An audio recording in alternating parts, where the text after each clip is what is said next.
ये बहुत ज़्यादा करप्ट कंपनी है। ये कहाँ से हिंदी वर्ड्स भी नहीं आ रहे मेरे को बोलने। जितने ज़्यादा एक्स्ट्रा एडिशनल डॉक्यूमेंट्स प्रोवाइड करोगे उतनी स्ट्रॉन्ग एप्लीकेशन होनी है। मैंने 11,000 रुपये पे किए थे किसी को अपॉइंटमेंट दिलाने के लिए कि अब हम इस एज में आ चुके हैं कि जिन लोगों के साथ में हम पढ़े हैं अब वो अफसर बन गए हैं और हम कह रहे हैं हम अपनी अप्रोच लगवा सकते हैं। उनका कोई ज़मीन क्या बोलते हैं जायजाद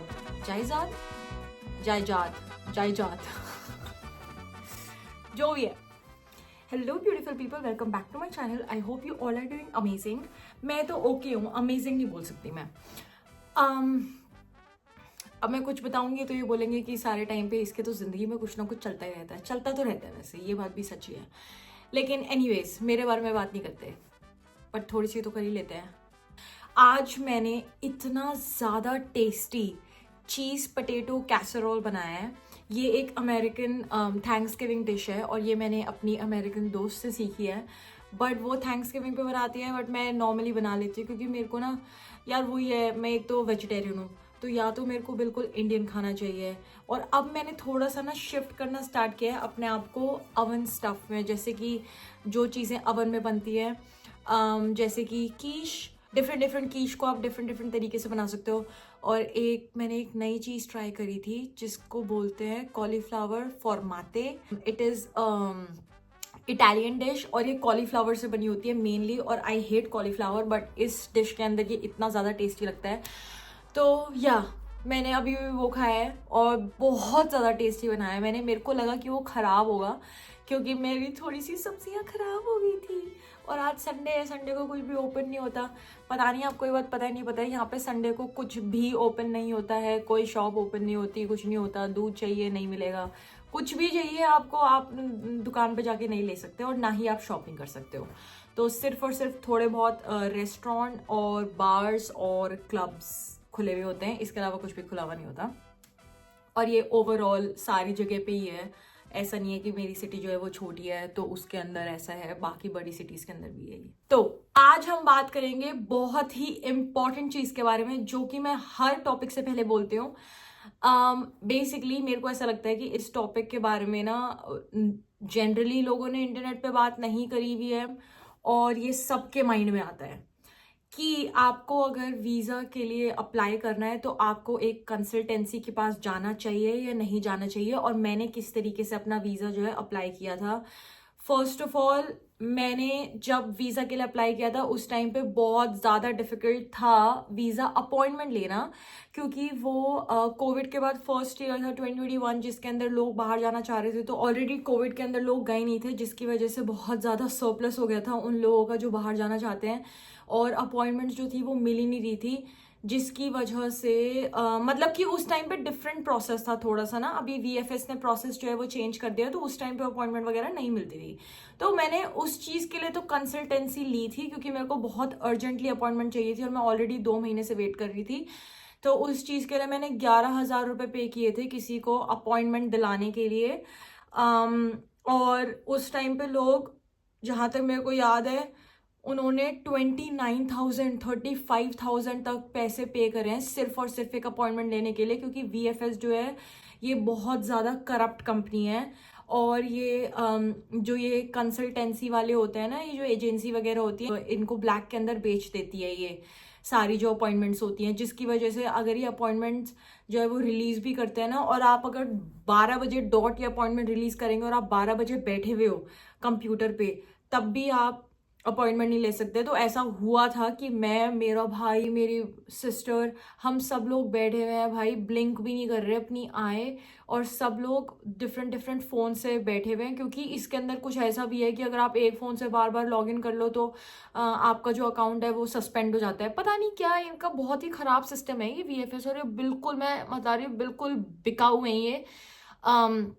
मैंने टू बी ऑनेस्ट बहुत ज़्यादा अप्रोच लगाने की कोशिश करी कि कहीं से अप्रोच लग के मेरे को एक अपॉइंटमेंट मिल जाए, बट कुछ भी नहीं हुआ।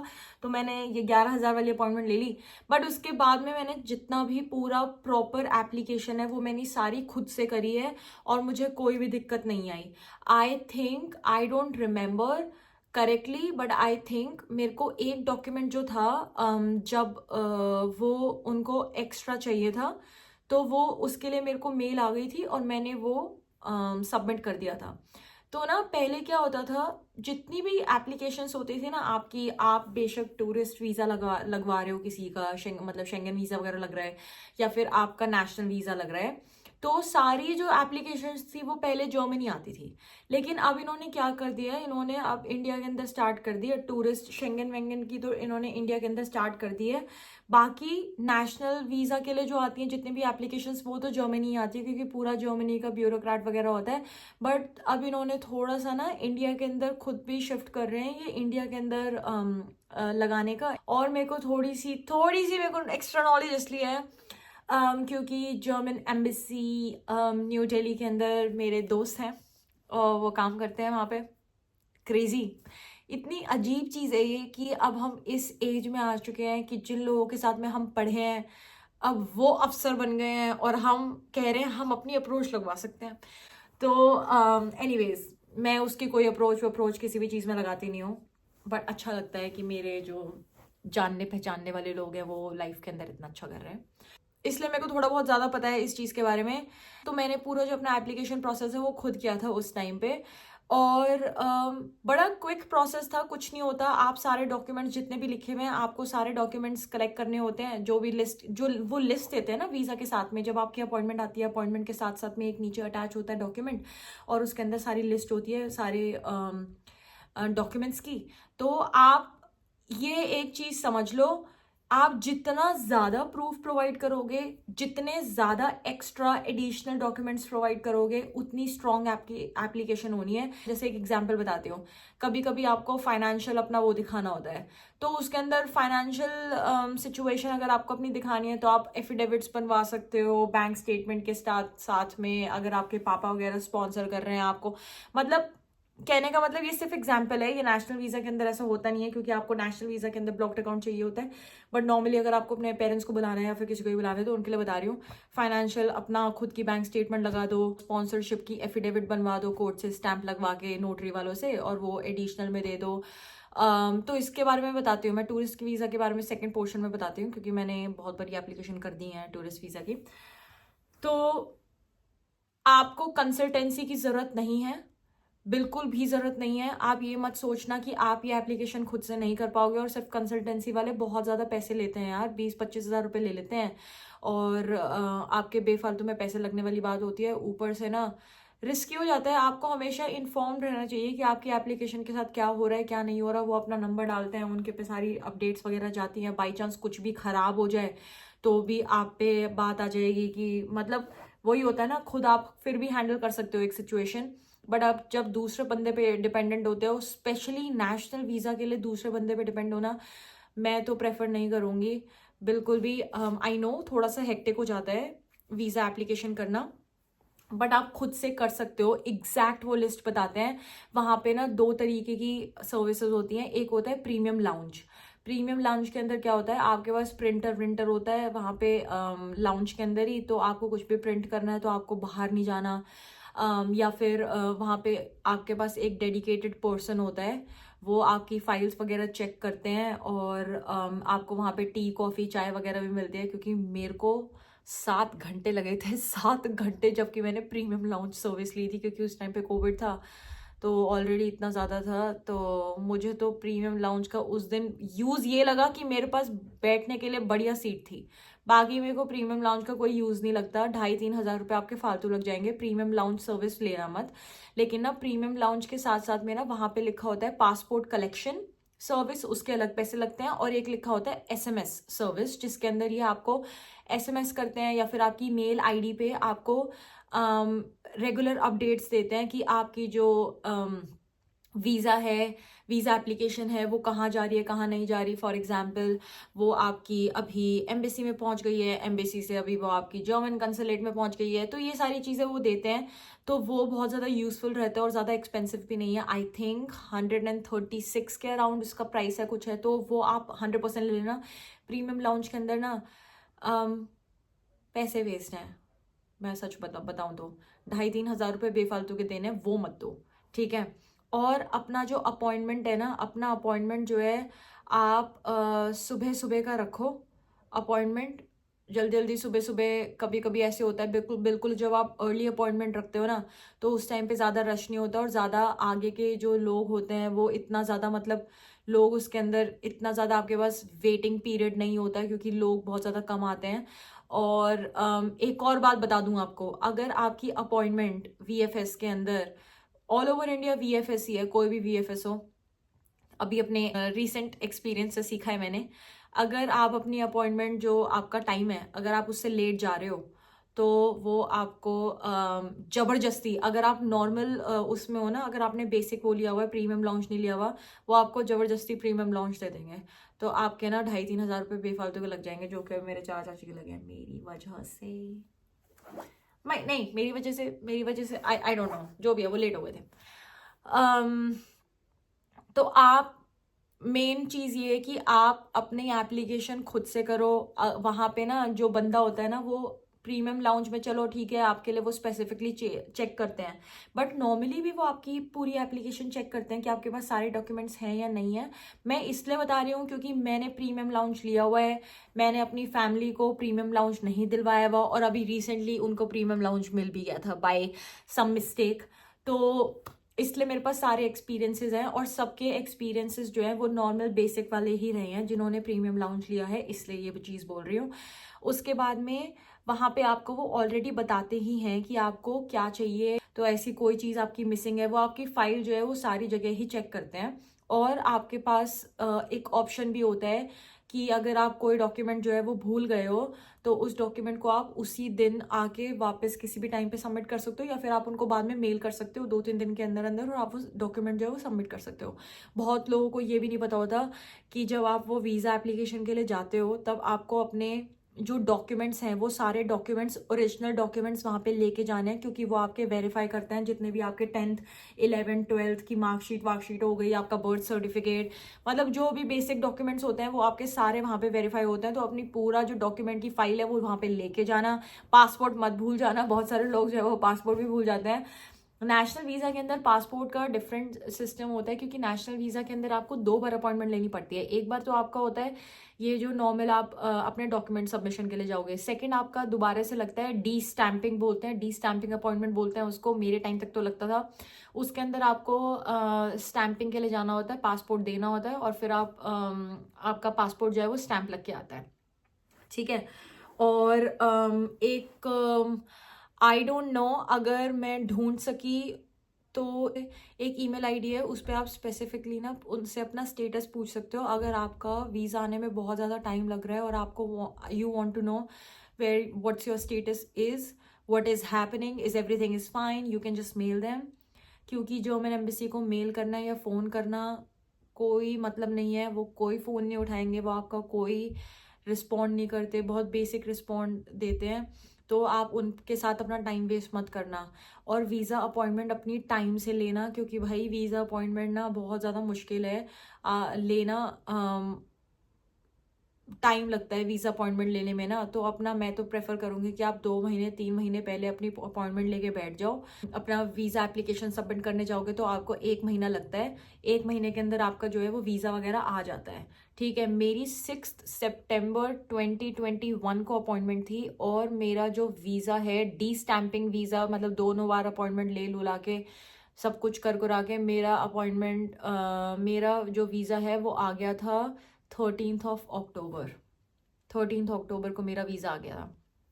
तो आप लगा सकते हो 1 महीने से थोड़ा सा ऊपर लग गया था। बट उसमें डी स्टैंपिंग के लिए मैंने दूसरी अपॉइंटमेंट ली थी, उसमें भी बड़ी दिक्कत हुई थी डेट वगैरह मिलने की, तो इस चक्कर में मेरे को थोड़ा सा ज़्यादा टाइम लग गया था, बट नॉर्मली इतने में आ जाता है। उसके बाद अब हम बात करते हैं हमारे दूसरे वीज़ा के बारे में, जैसे शेंगन वीज़ा हो गया, विजिट वीज़ा, टूरिस्ट वीज़ा लगवा रहे हो अगर आप अपनी फैमिली का। मैंने बहुत बार लगवाया है। पहले मैंने लगवाया अपनी दादी का, उसके बाद मैंने मेरी दादी के साथ साथ लगा था मेरी बहन का, उसका रिजेक्ट हो गया था, बताऊंगे।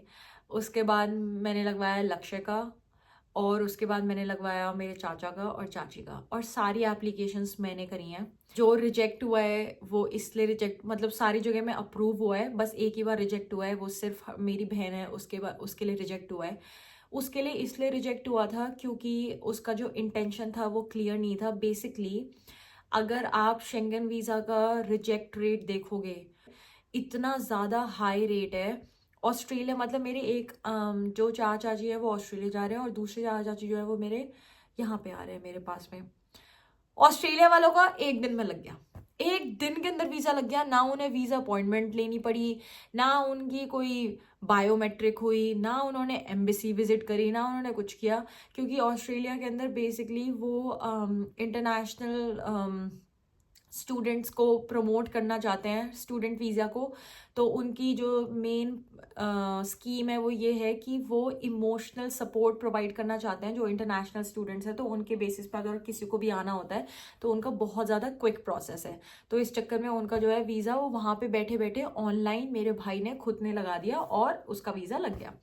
अब जो मेरे चाचा चाची हैं, अब इनकी मैं वीज़ा एप्लीकेशन कर रही हूँ। भाई साहब मैंने इतनी मोटी फाइल बनाई है ना, और 2 लोगों की मैंने अंडर एस्टिमेट करा, क्योंकि मैंने सोचा 2 दिन पहले करूँगी हो जाएगी। मैं 2 दिन तक नहीं सो पाई, 2 दिन तक मैं सो नहीं पाई, क्योंकि मेरे को इतने सारे डॉक्यूमेंट्स करने थे। ऊपर से इंडिया के अंदर बार बार फ़ोन करो, कभी उनकी रात हो रही है, कभी उनके लिए लेट हो गया, उनकी दुकान बंद हो गई कि मेरे को ये डॉक्यूमेंट चाहिए, मेरे को वो डॉक्यूमेंट चाहिए। यहाँ पे अगर मुझे खुद से सब कुछ करना होता है ना, तो मैं बहुत ज़्यादा क्विक हूँ कि अगर मेरे को खुद से सारी चीज़ करनी है, मैं फटाफट फटाफट सारे काम करती हूँ। मेरे को स्लो लोग बिल्कुल नहीं पसंद है। लेकिन मैं फिर ऐसे रिलाई होना पड़ता है ना मेरे को लोगों पे कि भाई आपका पासपोर्ट कहाँ है, आपका ये डॉक्यूमेंट कहाँ है, आप दादा को लेके जाओ, आप ये करो, आप वो करो। तो उस चक्कर में बहुत ज़्यादा चीज़ हो गई थी। तो जो मेरी दादी का जो वीज़ा लगा था ना, वो मैंने बेसिकली टूरिस्ट वीज़ा के अंदर लगाया, और उसके साथ साथ में मैंने अपनी जो बहन है उसका टूरिस्ट वीज़ा में लगाया था। लेकिन मैंने इनकी ना साथ में नहीं करी एप्लीकेशन, मैंने इनकी अलग अलग एप्लीकेशन करी थी टूरिस्ट वीज़ा के अंदर। क्योंकि मेरे को लगा कि विजिट वीज़ा नहीं लगाया मैंने, क्योंकि विजिट वीज़ा के अंदर ना मेरे को ना थोड़ी सी बहुत सारी चीज़ें खुद से करनी पड़ रही थी। मेरे को एक डॉक्यूमेंट चाहिए था आउसलैंडर बिहोर्डर से, जो इंटरनेशनल ऑफिस होता है उनसे। तो उस चक्कर में मैंने टूरिस्ट वीज़ा लगा दिया। अब मेरी दादी का तो एक्सेप्ट हो गया। अब मेरी बहन का रिजेक्ट इसलिए हुआ था क्योंकि ना एक तो वो 19 ईयर्स ओल्ड थी उस टाइम पे, उसके बाद उसका कॉलेज ख़त्म हो गया है। कॉलेज ख़त्म हो गया और अभी उसकी कोई जॉब वॉब भी नहीं है। तो उसका जो बीच का जो पीरियड था वो तो वेकेशन के लिए तभी यहाँ पे आना चाहती थी, वरना बीच में कहाँ टाइम मिलता है। लेकिन इनके हिसाब से वो जो इंटेंशन था वो क्लियर नहीं था। उसके बाद आप अपील भी कर सकते हो अपना, लेकिन अपील में बहुत ज़्यादा टाइम लगता है। उसका जो अपील का जो रिप्लाई है वो तब आया जब मेरी दादी यहाँ पे ऑलरेडी आ चुकी थी। तो फिर क्या फ़ायदा था उस अपील के रिप्लाई का। तो आप इस चीज़ का ध्यान रखना कि आप अपना इंटेंशन जो है वो क्लियर रखो। अगर आप किसी अपने पेरेंट्स को बुला रहे हो तो ये आप किस तरीके से कर सकते हो, मैं आपको कुछ टिप्स दे सकती हूँ। फॉर एग्जाम्पल, आप वहाँ पे ना उनके ना टाइल्स दिखाने होते हैं आपको, उनका कोई ज़मीन क्या बोलते हैं, जमीन जायजाद जायजाद जायजाद जायजाद जो भी है, अगर उनकी कोई ज़मीन वगैरह कुछ फार्म वार्म कुछ हैं तो आप उनके नाम पे अगर हैं कुछ तो आप वो दिखाओ। अगर वो उनके नाम पे नहीं है, आपके जैसे दादाजी या दादी जी के नाम है और उनको वो मिलेंगे, तो अगर उन्होंने जो वो बना रखी है अपनी, ये कहाँ से हिंदी वर्ड्स भी नहीं आ रहे मेरे को बोलने, वसीयत, वसीयत जो होती है जिसके अंदर वो विल होती है, जिसके अंदर वो लिखते हैं कि मेरी जो जायदाद है वो इनको मिलेगी। तो आप उसका एक पेज लगा के आप एक एफिडेविट बनवा सकते हो कि ऐसे ऐसे करके मेरे पापा के नाम पे है और अब वो मेरे नाम हो जाएगी। या फिर आप उनका एम्प्लॉयमेंट कॉन्ट्रैक्ट दिखा दो। और क्या कर सकते हो, आप उनकी वहाँ पे इंडिया के अंदर कोई इनकम दिखाओ कि इंडिया के अंदर उनके पास बेशक उनके पास रेंटल इनकम आ रही है या फिर उनके पास एग्रीकल्चर इनकम आ रही है, किसी भी तरीके की कोई इनकम आ रही है तो वो दिखा दो कि हमारे पास इनकम आ रही है। तो मतलब बेसिकली आपको ये दिखाना होता है कि भाई हम सिर्फ विजिट करने जा रहे हैं और हम वापस आएंगे, हमें यहाँ पे नहीं रहना। फिर दिक्कत आती है आपकी फाइनेंशियल वो स्टेबिलिटी दिखाने में। या तो आप 5-6 लाख रुपए दिखा दो अपने बैंक के अंदर, और आपको 3 महीने तक मेंटेन करके रखना होता है बैलेंस। और 3 महीने जैसे अगर आपने पहले डिसाइड कर लिया कि मेरे को अपने मम्मी पापा को बुलाना है, तो 3 महीने तक आप उनके बैंक में जो है वो पैसे रखो, ऐसा नहीं है। उसमें छोटी मोटी ट्रांजेक्शन हो नहीं सकती। बेसिकली वो देखना चाहते हैं कि आपको कितना जो बैलेंस है ना, वो कितनी स्टेबिलिटी है आपके बैंक के अंदर। तो आप ऐसे नहीं है कि कुछ भी पैसे नहीं निकाल सकते, बट आप ऐसे बिल्कुल ह्यूज अमाउंट बाहर मत निकालो। इतना बैलेंस मेंटेन रखो अपना, और उसके बाद जब वीज़ा अप्लाई करोगे तो ईजी हो जाता है। और ऐसा फिर से अगर है कि आपके पास इतने सारे फंड्स नहीं है फिक्स्ड, तो आप ये कर सकते हो कि आपके अगर दादा के बैंक में पैसे हैं या फिर दादी के बैंक में पैसे हैं, तो वो दिखा दो कि वो आपको स्पॉन्सर कर रहे हैं, फिर उसका एफिडेविट बनवा दो। एफिडेविट से ना बहुत ज़्यादा हेल्प मिलती है, मेरे को ये पता है। मैं तो हर चीज़ का एफिडेविट बनवा देती हूँ कि इसका एफिडेविट बनवा लेना, इसका एफिडेविट बनवा लेना, क्योंकि बहुत सारे लोगों के पास ना मैरिज सर्टिफिकेट नहीं होता। अब जैसे मेरे चाचा जी, उनके पास मैरिज सर्टिफिकेट नहीं था, तो अब मैंने उनका राशन कार्ड लगवा के एफिडेविट बनवाया कि सबसे पहले तो मैंने रिलेशनशिप शो करा कि भाई ये मेरी वाइफ है। वहाँ पे ना स्पाउस अगर आपका होता है तो आपको रिलेशनशिप शो करना पड़ता है। तो अगर आप मैरिड होते हो तो एप्लीकेशन के अंदर लिखा हुआ है। तो मैंने पहले रिलेशनशिप शो करा, फिर रिलेशनशिप के बाद जब मैंने फंड्स दिखाए अपने चाचा के बैंक अकाउंट के अंदर, तो मैंने ये शो करा, क्योंकि of course they have relationship of wife and husband, so they are also going to spend the money together, ताकि इंसान को बेसिकली आप एक साथ अगर एप्लीकेशन भी डाल रहे हो ना, आपको ये चीज़ समझनी होगी कि ये दो इंडिविजुअल्स की अलग एप्लीकेशन है। तो आप ऐसा नहीं है कि एक के अंदर आपने सारे डॉक्यूमेंट्स लगा दिए और दूसरे के अंदर कुछ भी नहीं लगाया। तो दोनों के अंदर प्रॉपर डॉक्यूमेंटेशन होनी चाहिए, वरना आपके एक पेरेंट का लग जाएगा और एक पेरेंट का नहीं लगेगा। उसके बाद में आपको क्या दिक्कत आती है? हाँ, तो फाइनेंशियल के अंदर ये दिक्कत आती है। तो फाइनेंशियल के अंदर मैंने फाइनेंशियल सिचुएशन के अंदर मैंने ये भी किया था, मैंने खुद का अपना बैंक स्टेटमेंट भी लगा दिया था थोड़ा सा स्ट्रॉन्ग करने के लिए। क्योंकि ना बेसिकली प्रॉब्लम ये हो गई थी कि उन्होंने ना एफडी करा ली। अब यार मेरे को ना ये चीज़ नहीं पता था कि एफडी का मतलब ये होता है कि आपका जो बैंक अकाउंट नंबर है वो ही चेंज हो जाता है। तो बेसिकली आपके बैंक के अंदर तो उसके अंदर ये सिस्टम हो गया था कि एफडी में तो 10 लाख रुपए दिखा रहा है और बैंक के अंदर दिखा रहा है 1,000 रुपए। तो अब यार बैंक स्टेटमेंट तो दिखानी ही होगी, तो बैंक स्टेटमेंट में 1,000 रुपए दिखाएंगे तो हम वो कैसे बोलेंगे? क्योंकि वो चाहते हैं, वो ये भी देखना चाहते हैं कि आपके पास कुछ ऐसा लिक्विडिटी हो आपके कैश के अंदर, कि ऐसा ना हो कि आपकी सारी फिक्स्ड एसेट्स हो और फिर आपको सेल करने में उसको इतना टाइम लगे कि अगर आपको पैसे चाहिए, उसकी ज़रूरत है, तो आप वो ना निकाल सको। इस चक्कर में वो बैंक स्टेटमेंट देखते हैं आपकी कि आपके पास कितना जो है वो इजी फ्लो कैश वगैरह है। तो ये चीज़ याद रखना कि फिक्स डिपॉजिट मत कराना, क्योंकि फिक्स डिपॉजिट में मेरे को तो ना ये 2 दिन पहले पता चला जब मैं एप्लीकेशन करा रही हूँ कि भाई ये तो फिक्स डिपॉजिट है, इसके अंदर बैंक्स अकाउंट ही अलग है। तो मैंने उस टाइम पे अपने डॉक्यूमेंट्स लगाए एप्लीकेशन सपोर्ट करने के लिए, कि मैंने अपना वो दिया एक तो स्पॉन्सरशिप की भाई मैं रिलाई कर मतलब कि मैं रिस्पॉन्सिबिलिटी लेती हूँ इनकी कि ये जो जितना टाइम है उसके बाद ये चले जाएंगे ऐसे करके। फिर मैंने अपना पे स्लिप लगाया, मैंने अपनी बैंक स्टेटमेंट्स दिखाई, मैंने अपना एम्प्लॉयमेंट कॉन्ट्रैक्ट दिखाया। उसके बाद में मैंने अपना यहाँ पे ब्लू कार्ड दिखाया, फिर मैंने अपना वो दिखाया घर का अकोमोडेशन। तो मैंने अपने सारे डॉक्यूमेंट्स लगाए एप्लीकेशन जो है वो स्ट्रॉन्ग करने के लिए। ये आप भी कर सकते हो, जबकि मैंने टूरिस्ट वीज़ा लगवाया था, बट फिर भी मैंने ये एडिशनल डॉक्यूमेंट्स लगाए थे।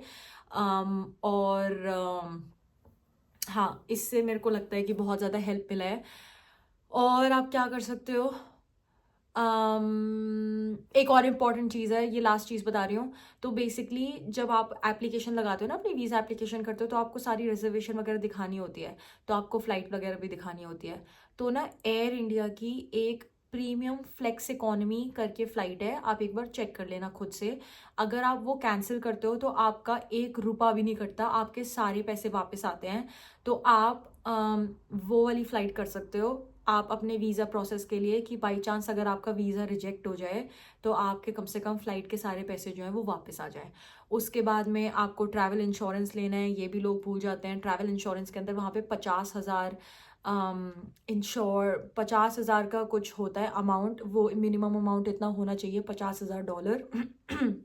मैंने HDFC एयरगो करके है वो लिया था, 2,500-3,000 रुपये में हो जाता है वो। तो आप वो वाली सर्विस उनकी वो वाली यूज़ कर सकते हो। और इम्पॉर्टेंट चीज़ क्या होती है इसके अंदर? और इम्पॉर्टेंट चीज़ कुछ नहीं होती है। जैसे मैंने आपको टीके का हेल्थ इंश्योरेंस बताया हुआ है, टीके वालों को अगर आप एक ईमेल डालोगे, उनको बोलोगे मेरे को अपना वीज़ा लगवाना है यहाँ पे और मेरे को आपका हेल्थ इंश्योरेंस चाहिए, तो हेल्थ इंश्योरेंस प्रोवाइडर है, पब्लिक हेल्थ इंश्योरेंस प्रोवाइडर, इस पे मैंने वीडियो भी बनाई है। एक दो दिन पहले ही वो देख लो आप, और वो उस बहुत ज़्यादा इम्पोर्टेंट है वो। तो उनको वो आपको बिना कोई फीस के एक लेटर दे देते हैं कि ये आपका लेटर है, और आप अपना इंश्योरेंस लो, और इंश्योरेंस लेके आप अपना वीज़ा ऑफिसर को दिखा सकते हो कि मेरे पास वो है, बिना बिना किसी पैसे के।